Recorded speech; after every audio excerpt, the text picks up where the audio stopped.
한 주간 어떻게 잘 지내셨습니까? 예. 주님이 여러분들을 사랑하시고 또 우리를 사랑하십니다. 여기 오신 것은 여러분들이 뭐 여러 이유로 여기 앉아 있지만요, 하나님이 보내셨습니다. 성경에 의하면요, 만물이 주님에게서부터 나오고 주님으로 말미암고 주님에게로 돌아간다고 합니다.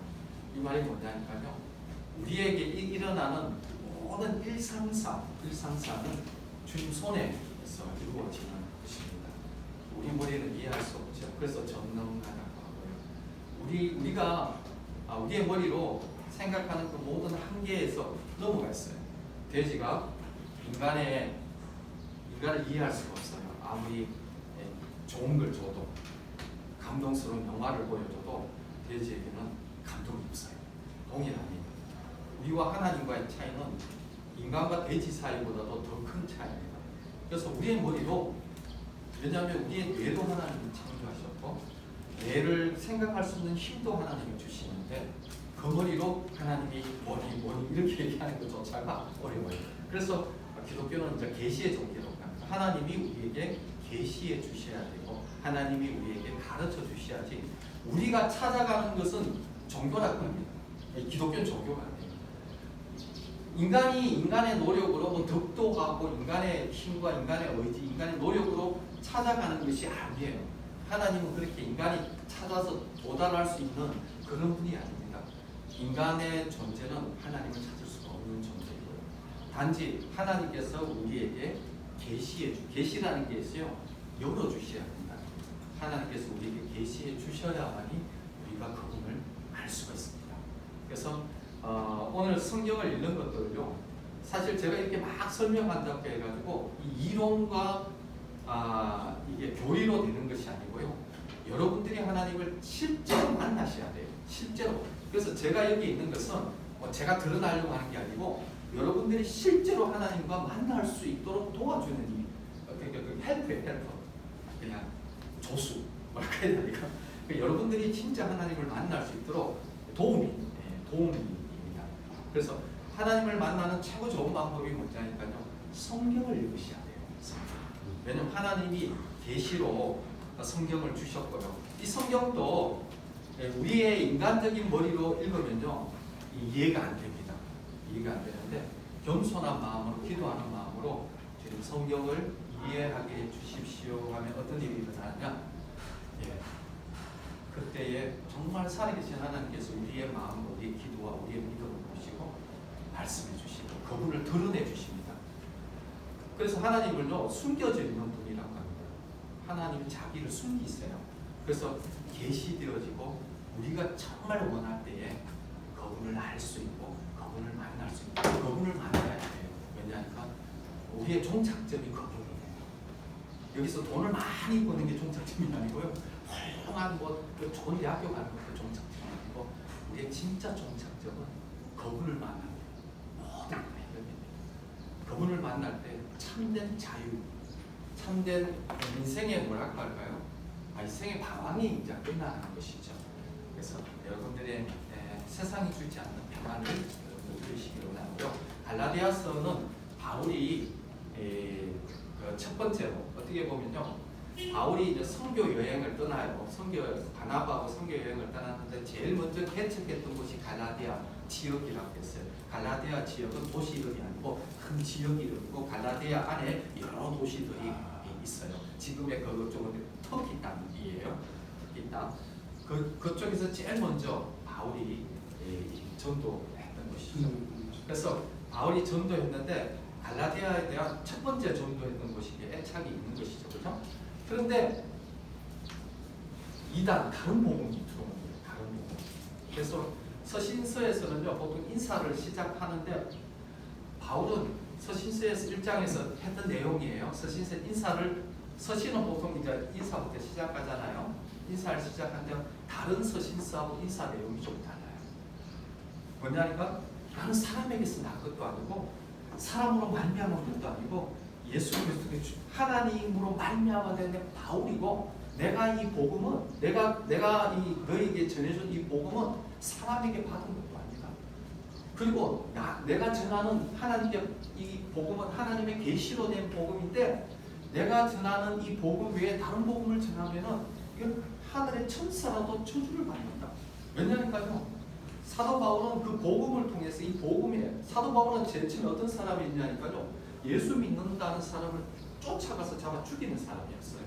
그런데 그 사도 바울이 다메섹에서 지금 시리아 땅이거든요. 그 다마쿠스라는 곳이에요. 지금 시리아 땅. 그 시리아 땅의 다마쿠스 그 다메섹에서 부활하신 주님을 만났어요. 사도 바울은 예수님이 그 지상에 있을 때에 어떻게 보면은 예수님이 살아계실 때 소식은 들었지만은 실제적으로 예수님을 만났다는 기록은 없어요. 그런데 많은 제자들이 뭐 12제자들은 예수님과 직접적으로 예수님을 만났잖아요. 사도 바울은 예수님에게 가르침을 받은 게 아니었잖아요. 그런데 사도 바울은 왜 사도가 되었냐니까요. 부활하신 예수님이 사도 바울에게 나타난 거예요. 지난주 이 기억이 나는가 모르겠는데요. 그러나 내 어머니의 태로부터 나를 택정하시고 그 은혜로 나를 부르시니가 그 아들을 이방에 전하기 위하여 내 속에 나타내기를 기뻐하셨을 때에 내 속에 나타내기를 기뻐하셨다고 16절에 1장 16절에 지난주 했던 거예요. 사도 바울이 찾을 수가 없어요. 사도 바울은 핍박하고 다녔는데 예수님께서 사도 바울 속에 나타내 보여줘. 이 계시라는 거예요. 하나님이 우리에게 드러내 주셔야 돼요. 그런데 야 그럼 큰일 났다. 어떤 하나님이 안 드러내 주시면 못 만나겠네. 그죠? 하나님이 안 드러내 주시면 못 만나겠네. 아유. 근데 여러분들 기뻐하셔야 되는 게 뭐냐? 내가 하나님을 만나고 싶은 그 심정보다도 하나님이 나를 만나고 싶어하는 심정이 무시무시하게 크기 때문에 하나님은 여러분들을 만나고 싶어요. 여러분들이 하나님 만나고 싶은 거에 몇 배나 아니 몇십 배나 자기 아들을 십자가에 죽이기까지 여러분들을 만나고 싶어 하는 분이 하나님이세요. 그래서 여러분들이 찾으면 구하라, 찾으라, 두드리라. 그러면 만난다고 했습니다. 그럼 성령을 주신다고 하셨거든요. 복음은 인간에게서 나온 복음이 아니고 제가 지금 전하는 복음이 만약에요. 제가 전하는 복음이 인간의 것이라면요. 의미가 없어요. 제가 이 얘기가 인간들의 세계에서 인간들이 하는 것이고 여러분들에게 이걸 해가지고 내가 여기서 뭐 돈이라도 좀 받고 그리고 뭐 봉사비라도 받고 하는 어떤 그런 의미에서 여기에 쓴 것이라면 아무 의미가 없어요. 저는 제 돈을 써가면서 평택에서도 새벽에부터 여기까지 오거든요. 제가 제 돈을 써가면서도 이렇게 와서 하는 이유가 있어요. 이게 왜 그러냐? 인간의 것이 아니기 때문에 하나님의 것이기 때문에. 그리고 여러분들이 하나님을 만나면은 여러분의 인생의 모든 것이 결론나기 때문입니다. 그래서 사도 바울이 복음을 전하고 복음을 전파했던 것입니다. 그래서 사도 바울의 복음은 사도들이 가르쳐 준 건 아니라고 했잖아요. 그렇죠? 사도들이 가르쳐 준 건 아니다. 그래서 자, 2장 1절 같이 한번 읽겠습니다. 시작. 14년 후에 내가 바나바와 함께 디도를 데리고 다시 예루살렘에 올라갔나니. 자, 예루살렘에 바울이 예수님을 만나고 난 다음에 다메섹에서 예수님을 만나고 난 다음에 3년 만에 올라가서 게바와 주님의 형제 야고보만 만났다가 그냥 내려왔다고, 다른 사람은 못 만났다고, 단지 그것도 15일 정도밖에는 못 만났다고 했죠. 그죠? 그리고 그러고 난 다음에 다시 14년 후에 다시 예루살렘으로 올라갔다고 해요. 바나바와 함께 디도를 데리고 다시 예루살렘에 올라. 바나바는 음식 이름이 아니고 그 동역자 이름이에요. 사람 이름이에요. 디도도 사람 이름입니다. 그 정도만 알고 계시고요. 2절에 읽겠습니다. 시작. 계시를 따라 올라가 내가 이방 가운데 전파한 복음을 그들에게 제시하되 유력한 자들에게 사사로 이르는 것은 내가 다름질하는 것이나 다름질하는 것이 헛되지 않게 하려 함이라. 아멘. 이게 무슨 말이냐니까요. 계시를 따라 올라갔다는 거예요. 왜 계시를 예루살렘으로 올라가라는 하나님의 어떤 명령이 내면 속에 있었나 봐요. 그래서 계시를 따라서 예루살렘으로 올라갔어요. 올라가는데 그 유력한 자들에게 사사로이 복음을 그들에게 제시하는데 그 당시 유력하다는 것은 예루살렘 교회가 모 교회잖아요. 그 교회의 유명한 자들에게 나의 그때 14년 만에 올라갔을 때는 많은 유명한 자들을 만났어요.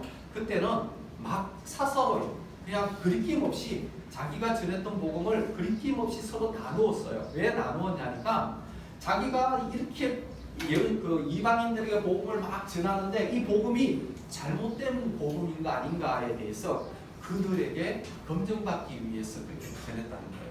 그래서 그들에게 복음을 막 사소하게 그리낌 없이 자기가 전했던 복음을 막 전했는데 어떻게 해요? 아무 문제가 없었다는 거예요. 다른 말로 하면은 사도 바울이 지금 뭘 얘기하고 있느냐니까요. 유명한 지도자들에게 내가 전한 복음, 이 복음 너희들에게 전했던 이 복음이 지도자들에게 다 전했고 이거는 인간에게 난 것도 아니고 그들에게 배운 것도 아니고 하나님의 계시로 받은 것인데 그 복음을 전했는데 그리고 유명한 자들, 유력한 지도자들에게 다 사소하게 내 복음에 대해서 얘기했는데 그 사람들이 나에게 딴지 그런 사람 한 사람도 없었다. 이 복음이 그 유명한 12 제자들도 다 인정한 복음이다. 이제 지금 그 얘기를 하고 있는 거예요. 자, 그리고 3절 읽겠습니다. 시작. 그러나 나와 있는 헬라인 디도까지도 억지로 할례를 받게 하지 아니하였으니 4절 같이 이는 가만히 들어온 거짓 형제들 때문이라. 그들이 가만히 들어온 것은 그리스도 예수 안에서 우리가 가진 자유를 엿보고 우리를 종으로 삼고자 함이로되. 자, 여기서 보면 디도는 헬라인이에요. 헬라인이라는 것은 유대인하고 헬라인은 달라요. 그래서 유대인들은요 이방인들과 같이 있는 것을 꺼려해요. 그래서 보통 이제 이방인들이 유대교로 개종하는 사람 하는 일들이 많았어요. 그러니까 유대인으로 개종하려면 제일 먼저 해야 될 일 중에 하나가 할례를 받아요. 할례가 뭔지 아세요?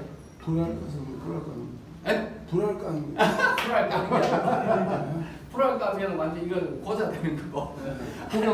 할례라는 것은 포경 수술이에요. 태어난 지 8일 만에 아이들을요 하나님의 백성이라고 포경 수술을 해요. 왜 그런지 아니까요.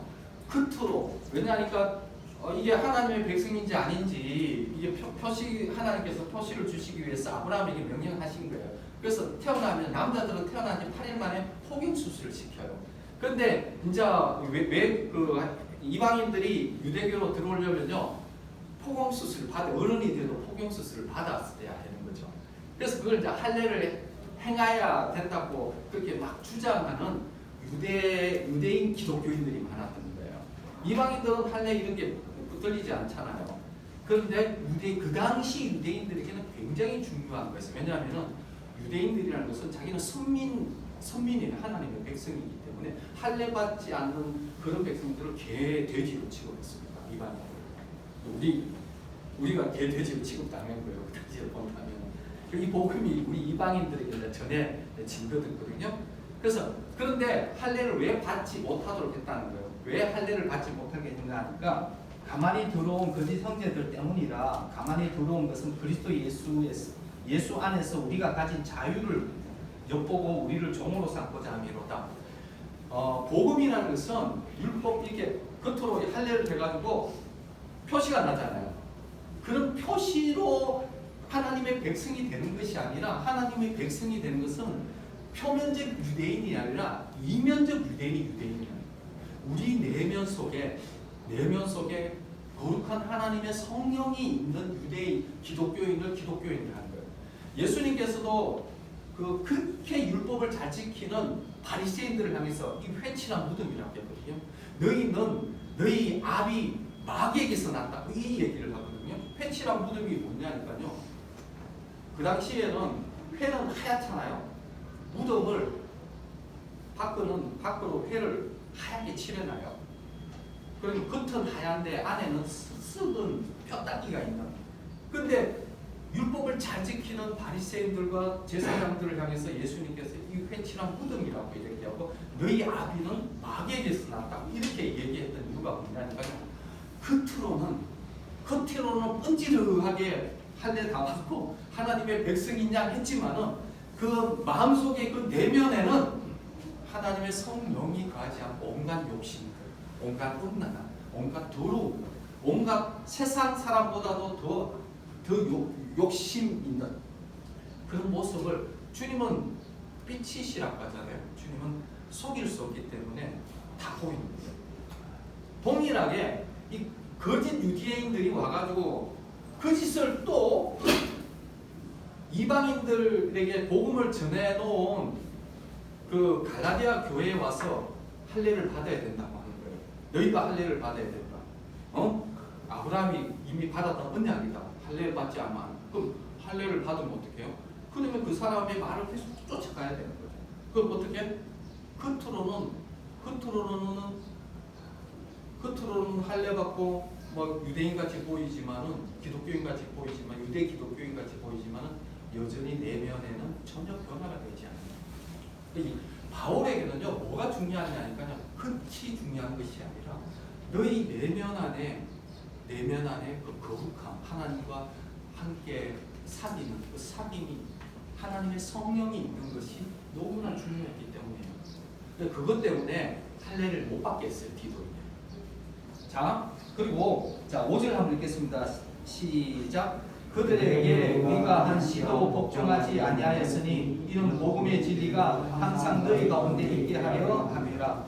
그래서 그들에게 할례를 받지 못하게 하고 그들에게 복종하지 않았다는 거예요. 왜냐하면 복음의 진리를 붙들릴 수 없기 때문에. 복음의 진리는 율법 때문이 아니라 복음의 진리는 예수 그리스도의 십자가 때문이라는 것 때문에 이거는 우리는 어렵게 된다는 것을 이게 바꾸시면 안 되기 때문이에요. 그래서 할례를 못 받겠다는 거예요. 자, 6절 같이 읽겠습니다. 시작. 유력하다는 이들 중에 원래 어떤 이들이든지 내게 상관이 없으며 하나님은 사람을 외모로 취하지 아니하시나니 저 유력한 이들은 내게 의무를 더하여 준 것이 없고 유력하다는 예루살렘의 그 유력하다는 그 지도자들 중에서도 어떤 지도자들은 할례와 율법을 중요시하는 사람들이 있었어요. 그러나 대부분 정말 그 하나 12제자들이나 깨어있는 제자들 12제자들이나 중요한 리더들은 대부분 바울이 스스럼 없이 얘기를 했을 때 바울을 인정했지만요 여전히 유대라는 종교에서 벗어나기 힘들었어요. 이거는 나중에 설명할게요. 유대인들은 유대교를 벗어나는 것이 다른 말로 하면요 생명보다 힘든 과정입니다. 생명보다 힘든 과정인데 그런데 저 유력한 이들이 내게 의무를 더하여 준 것이 없다. 이 말이 뭐냐니까요. 더 필요한 것에 대해서 얘기해 준 게 없다는 거예요. 사사로에게 복음을 전했지만은 나에게 대해서 더 이상 뭐 이게 틀렸다, 뭐 이런 제한한다, 그런 제한들도 없었다는 거예요. 그리고 7절 같이 읽겠습니다. 시작. 도리어 그들은 내가 무할례자에게 복음을 전함을 맡은 것 같이 베드로가 할례자에게 맡은 것과 같은 것을 보았고 여기서 무할례자라는 것은 그러니까 포경수술 받지 않은 할례 받지 않은 그 이방인들을 무할례자라고 합니다. 그러니까 할례자라는 것은 유대인을 얘기하는 거고요. 그래서 바울은 나는 이방인들 포경수술 받지 않은 이방인들에게 사도로 부르심을 받았고 그러면 베드로는 유대인들 할례 받은 자들에게 너희들은 그 복음을 받았다는 그 복음 전하는 것을 맡았다는 거예요. 자 8절 시작. 베드로에게 역사하사 그를 할례자의 사도로 삼으시니가 또한 내게 역사하사 나를 이방인의 사도로 삼으셨느니라. 요거 이해되죠? 예. 9절 읽겠습니다. 시작. 또 기둥같이 여기는 야고보와 게바와 요한도 내게 주신 은혜를 알므로 나와 바나바에게 친교의 약속을 하였으니 우리는 이방인에게로 그들은 할례자에게로 가게 하려 함이라. 자, 기둥같이 여기는 야고보는 주님의 형제 야고보예요. 주님의 형제가 있는데 그 형제 중에 동생이에요. 그 야고보와 게바는 베드로예요. 그리고 요한이라는 것. 이 세 사람만 하더라도요.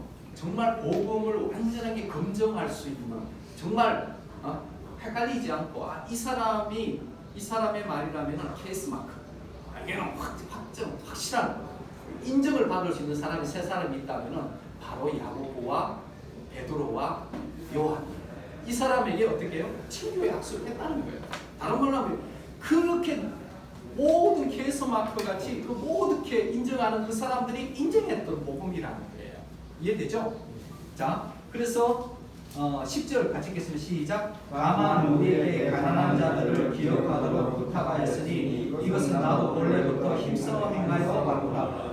그들이 친교의 약속을 하면서 나는 이방인들에게로 가고 그들은 이제 그 할례 유대인들에게 사역을 하는데 부탁한 거 하나 있다는 거예요. 다른 것은 절대 부탁한 거 없지만 뭐 교리적인 부분 이런 저런 부분 전혀 문제 없지만 한 가지 부탁한 거 있는데 가난한 자들에서 좀 생각해달라 기억해달라 하는데 그것은 나도 이전부터 계속 그렇게 해왔던 것이다. 다른 말로 하면 똑같은 복음이다. 이제 그 얘기를 하고 있는 거예요. 왜 그러냐니까요. 그 당시에 거짓 청자들이 바울의 복음을 계속 공격해 안 했어요. 할례를 받아야 된다. 이런 식으로. 겉을 꾸며야 된다. 겉을 꾸며야 된다. 할례를 받고 육체의 모양을 내야 된다. 이런 그 사실 그들이 그럼 율법을 잘 지키느냐? 이들 율법도 잘 지키지도 않는 겁니다. 그러면서도 할례나 몇 가지 이 계명만 강조하는 자들이 갈라디아에서 온 거죠. 자, 11절 같이 읽겠습니다. 시작. 게바가 안디옥에 이르렀을 때 책망받을 일이 이기로 내가 그에게 대면하여 책망하였노라. 게바가 안디옥이라는 것이 있어요. 안디옥은 저쪽에 그 시리아 땅 안디옥이 있어요. 그쪽에 그 바울과 바나바가 주로 사역을 했던 선교 전초 기지예요. 그쪽으로 게바는 베드로가요. 베드로가 방문을 했습니다. 12절 읽겠습니다. 시작.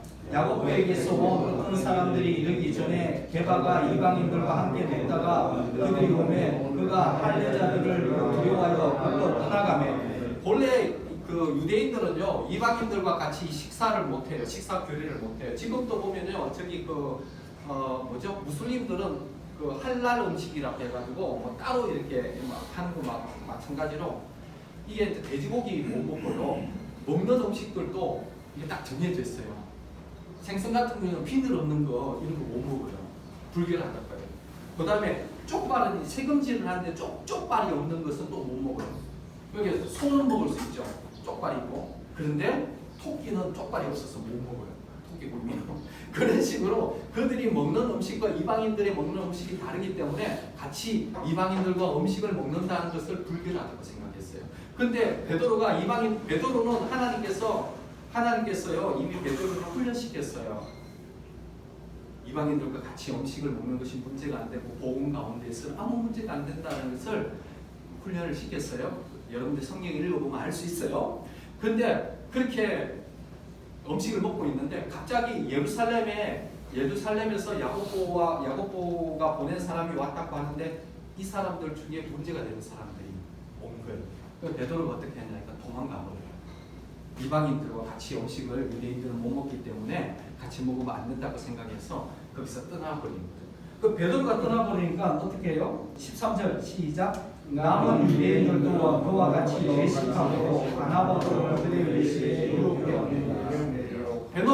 베드로가 떠나버리니까 다른 유대인들도 이 완전 리더가 떠나가 다른 유대인들도 막 이렇게 이방인들과 음식을 같이 먹는 것에서 심지어는 바나바조차도 그들에서 떠나버리는 것을 바울이 본 거예요. 같이 음식을 먹다가.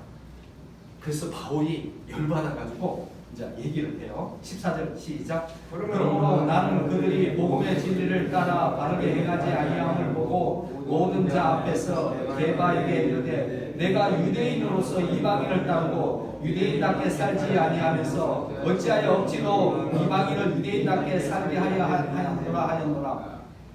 복음의 진리를 따르지 않는 것을 보고 사실은요 베드로는요 정말 그 바울하고는 비교할 수 없는 리더예요. 근데 그 앞에서 바울이 베드로를 향해서 질책을 해요. 너는 이방인하고 같이 음식 먹고 그러면서 유대인같이 살지 않으면서 어떻게 이방인이 유대인이 되라고 그렇게 하느냐 하면서 그 자리에서 복음의 진리를 따르지 않는. 왜냐하면 바울이 이 복음을 지켜야 되기 때문이고 베드로는 베드로대로요 고민이 많았어요. 어떤 고민이 있겠어요? 지금 아직까지 이 율법과 복음이 헷갈리는 사람들이 많은데 그냥 덕스럽지 못하기 때문에 그렇게 한 거예요. 베드로는 좀 이렇게 그런 면이 있잖아요. 그러나 그것이 복음의 진리를 해치는 요소이기 때문에 바울은 절대로 타협할 수 없었죠. 15절 시작. 우리는 본래 유대인이요 이방 죄인이 아니로되 오자 끝까지 16절 시작. 사람이 오게 된 것은 율법의 행위로 말미암이 아니요 오직 예수 그리스도를 믿음으로 말미암은 줄 알고 우리도 그리스도 예수를 믿나니 이는 우리가 율법의 행위로서가 아니요 그리스도를 믿음으로써 어렵다함을 얻으려 함이라. 율법의 행위로서는 어렵다함을 얻을 여체가 없느니라. 사람이 어렵게 되는 것은 율법의 행위로 그냥 유대인들과 이방인들과 같이 막 이렇게 안 먹고 할례 받고 하는 그것 때문에 어려워지고 하는 것이 아니다. 율법의 행위가 아니라 어렵게 된다는 것은 예수 그리스도께서 그 피감으로 예수 그리스도의 그 십자가로 우리가 어려워지는 것이다 라고 얘기하고 있는 거예요. 그래서 그리스도를 믿음으로 어렵다 하심을 얻으려 함이라. 율법의 행위로서는 어렵게 될 수 없다. 그렇게 얘기하고요. 17절 가르치겠습니다. 시작. 만일 우리가 그리스도 안에서 어렵게 되려 하다가 죄인으로 드러나면 그리스도께서 죄를 짓게 하는 자냐? 결코 그럴 수 없느니라. 18절. 만일 내가 어려운 것을 다시 세우면 내가 나를 법정자로 만드는 것이라. 그리스도 안에서 어렵게 되려고 하다가 이 말이 뭐냐니까 그리스도 안에서 어렵게 되려고 하다. 그리스도 안에서 우리는 어렵다고 해서 같이 이방인들하고 밥을 먹고 있는데 다시 할례자들이 오니까 도망가서 다시 율법을 다시 지키는 자가 된다면 그러면 그리스도 안에서 같이 전혀 문제 없이 그리스도 안에서 어려운데 이방인들과 같이 밥을 먹는 것이 거기 죄가 된다면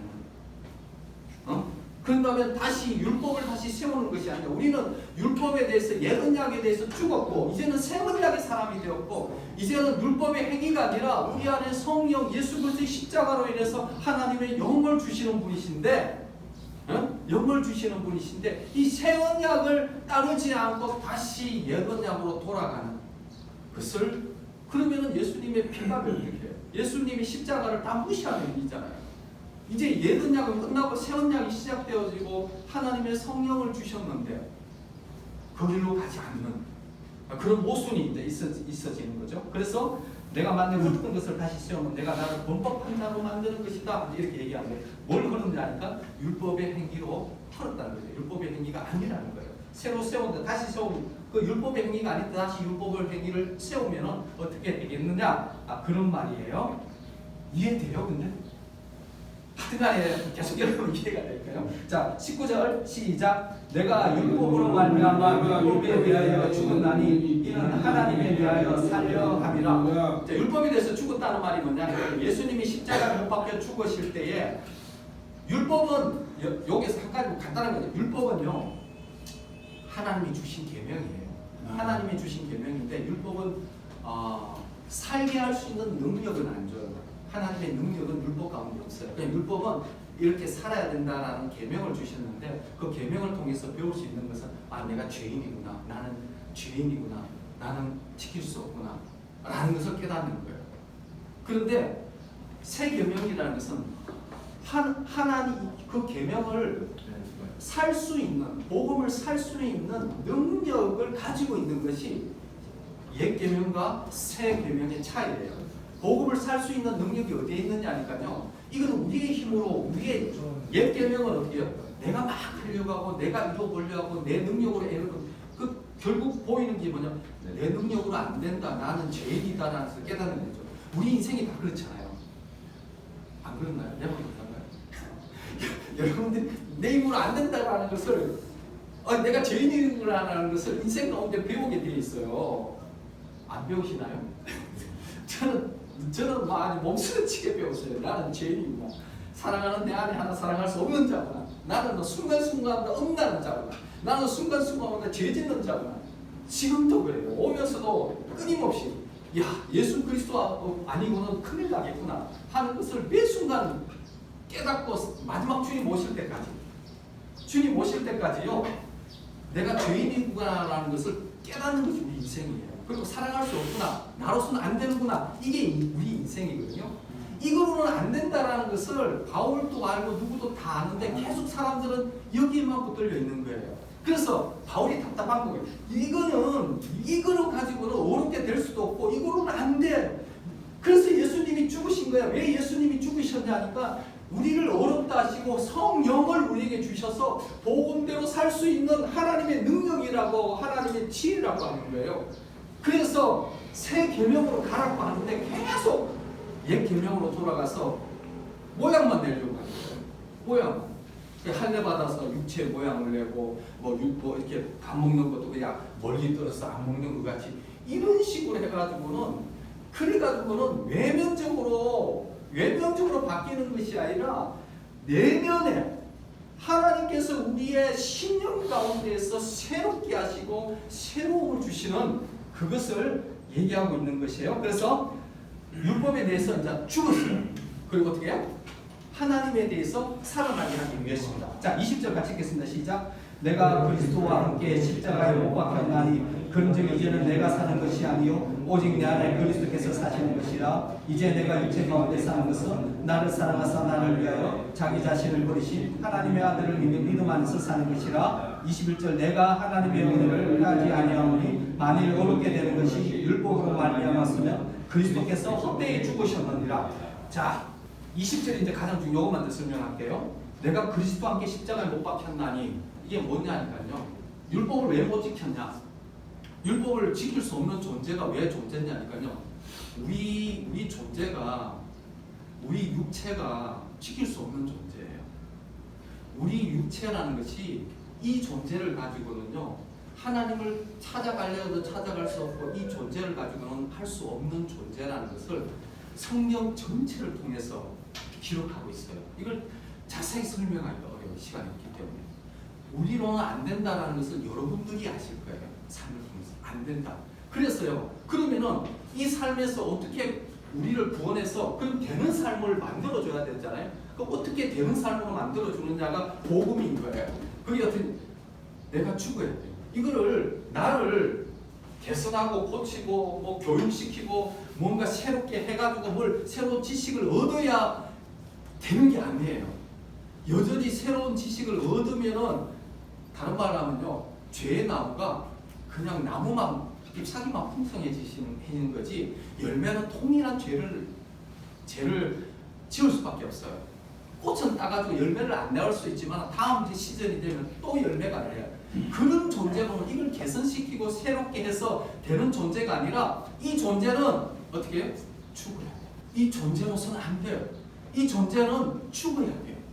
그래서 예수님께서 2000년 전에 십자가에 못 박혀 죽은 그 죽음의 사건이 실은요 누구의 사건이냐니까 내가 죽은 사건이에요. 여러분이 죽은 사건이에요. 그러고 난 다음에 그래서 이런 거예요. 내가 그리스도와 함께 십자가에 못 박혔나니 예수님과 함께 십자가에 못 박혔다는 거예요. 그런즉 이제는 내가 산 것이 아니고 오직 내 안에 그리스도께서 사시는 것이다. 그때 죽었잖아요. 그때 죽고 3일 만에 주님이 부활하세요. 부활이라는 것은 능력이고 권세고 힘이고 그래서 내가 그때 예수님과 함께 죽고 예수님과 함께 살아났는데 이 살아난 새로운 존재 누구든지 그리스도 안에 있으면 새로운 피조물이라 이전 것은 지나갔으니 보라 새 것이 되었다. 이 새로운 존재 가운데에 이게 이제 예수님 주체가 바뀌었다는 거예요. 다른 말로 하면요. 내가 주체일 때와 예수님이 주체일 때가 완전히 다른 삶입니다. 이걸 이제 계속적으로 이 부분에 대해서 앞으로 계속 얘기할 텐데요. 더 깊이 나가기 어렵고 시간이 너무 많이 됐습니다.